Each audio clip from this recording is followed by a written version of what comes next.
How to turn on WhatsApp notification. Hey everyone, welcome back to our channel. In today's video I will guide you on how you can turn on WhatsApp notifications, so make sure to watch the video till the very end. So if you would like to basically turn on WhatsApp notification, it's actually quite very simple to do so. All you have to do is you need to actually open WhatsApp here, and you will by default get notifications because you have allowed it.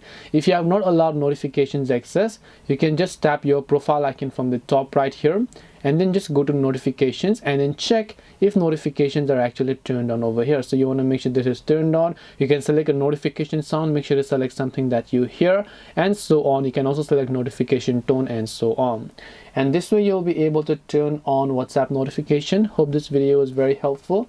If you have got any more questions, feel free to also leave them down below. Thank you for watching till the end of this tutorial, and see you soon in the next video.